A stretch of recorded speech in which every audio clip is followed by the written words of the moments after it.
Hello అండి, welcome to Charitha's creative world. అందరికీ నమస్కారం అండి. ఈరోజు మన వీడియోలో ఉల్లిపాయ పచ్చడిని ఎలా ప్రిపేర్ చేయాలో చేసి చూపించబోతున్నాను. ఈ పచ్చడిని మీరు దోశ, ఇడ్లీ, అన్నం ఇలా దేనితో తీసుకున్నా కూడా చాలా బాగుంటుందండి. చాలా తక్కువ టైంలో ఈ ఉల్లిపాయ పచ్చడిని ప్రిపేర్ చేసుకోవచ్చు అండ్ టేస్ట్ కూడా చాలా బాగుంటుంది. ఈ పచ్చడిని మనము 1 వీక్ టు 10 డేస్ వరకు కూడా నిల్వ ఉంచుకోవచ్చండి. మరి ఈ సింపుల్ అండ్ టేస్టీ ఉల్లిపాయ పచ్చడిని ఎలా ప్రిపేర్ చేయాలో చూసేద్దాం రండి. ముందుగా ఇక్కడ మీడియం సైజులో ఉన్న ఒక 2 ఆనియన్స్ని తీసుకొని వాటికి ఉన్న పొట్టును తొలగించి తర్వాత ఇలా సన్నగా పొడుగ్గా తరుక్కోవాలి. తర్వాత ఒక చిన్న నిమ్మకాయ సైజ్ అంత చింతపండుని తీసుకొని వాటికి ఉన్న నారలను తొలగించి ముందుగా వాటర్ వేసి ఒకసారి కడిగిన తర్వాత ఈ చింతపండుని వేడి వాటర్తో నానబెట్టాలి. వాటర్ ఎక్కువగా వేయొద్దండి, చింతపండు నానేంత వరకు మాత్రమే వాటర్ని వేసి పక్కన పెట్టేసేయాలి. తర్వాత స్టవ్ పైన ఒక ప్యాన్ పెట్టుకొని కొద్దిగా ఆయిల్ వేసి అందులో ఒక 7 to 8 వరకు వెల్లుల్లిని వేసుకొని ఇలా లైట్గా కలర్ చేంజ్ అయ్యేంత వరకు ఫ్రై చేసుకొని తీసి పక్కన పెట్టేసుకోవాలి.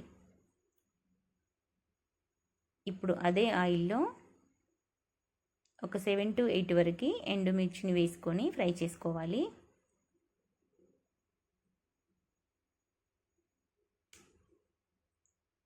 ఎండుమిర్చి బాగా ఫ్రై అయిన తర్వాత ఒక 1/2 స్పూన్ జీలకర్ర, 1 స్పూన్ ధనియాలను వేసుకొని ఫ్రై చేసుకోవాలి. ధనియాలు, జీలకర్ర వేగడానికి ఎక్కువ టైం పట్టదండి. అవి వేయగానే వెంటనే స్టవ్ ఆఫ్ చేసి ఫ్రై చేసుకోవాలి. ప్యాన్కున్న వేడితోనే జీలకర్ర, ధనియాలు వేగిపోతాయి. తర్వాత ఈ మిశ్రమాన్ని కూడా తీసి పక్కన పెట్టేసుకోవాలి. ఇప్పుడు అదే ప్యాన్లో మరికొంచెం ఆయిల్ని వేసి మనం ముందుగా సన్నగా తరిగి పెట్టుకున్నటువంటి ఆనియన్ని వేసి ఫ్రై చేసుకోవాలి.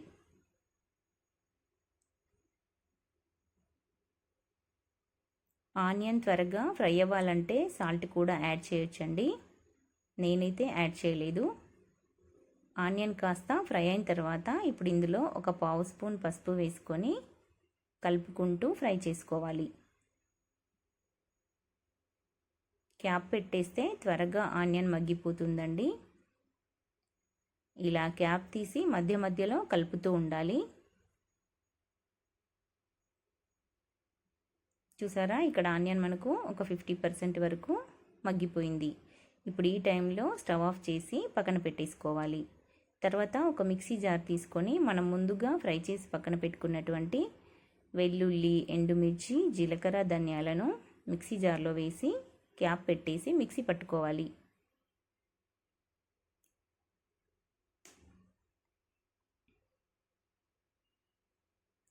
ఇలా మిక్సీ పట్టిన తర్వాత ఇప్పుడు ఇందులో మనం వేడి నీళ్ళలో నానబెట్టుకున్నటువంటి చింతపండుని యాడ్ చేసుకోవాలి. చింతపండుని కంపల్సరిగా వేడి నీళ్ళతోనే నానబెట్టాలండి, అప్పుడే పచ్చడి పాడవకుండా ఉంటుంది.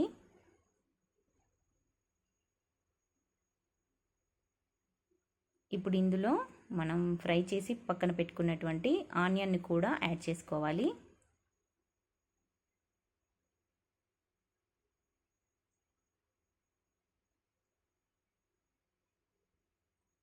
తర్వాత రుచికి తగినంత సాల్ట్, ఇక్కడ నేనైతే ఒక 1/2 స్పూన్ వేసానండి.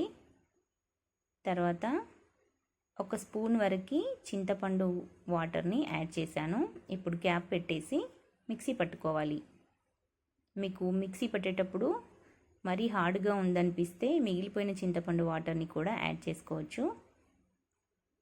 తర్వాత మనం ముందుగా ఆనియన్స్ వేయించుకున్నాం కదా, అదే ప్యాన్లో మరికొద్దిగా ఆయిల్ని వేసి పోపు ప్రిపేర్ చేసుకోవాలి.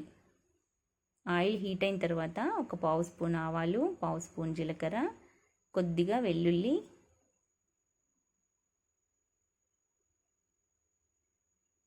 కొంచెం కరివేపాకు వేసి ఫ్రై చేసుకోవాలి. వెల్లుల్లిని, కరివేపాకు లైట్గా ఫ్రై అయిన తర్వాత ఇప్పుడు అందులో మనం ముందుగా పేస్ట్ చేసినటువంటి ఆనియన్ని వేసుకోవాలి.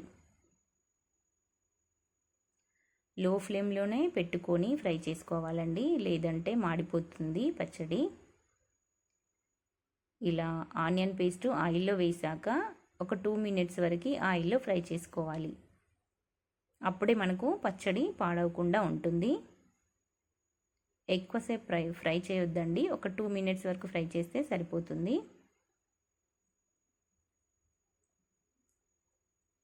ఆనియన్ పచ్చడి పాడవకుండా ఉండాలంటే చింతపండుని వేడి నీళ్ళతోనే నానబెట్టాలి. ఇలా పేస్టుని ఆయిల్లో కాసేపు ఫ్రై చేయాలి, తర్వాత తీసి పక్కన పెట్టేసుకోవాలి. ఇప్పుడు ఈ పచ్చడిని మనం 1 వీక్ టు 10 డేస్ వరకు స్టోర్ చేసుకోవచ్చండి.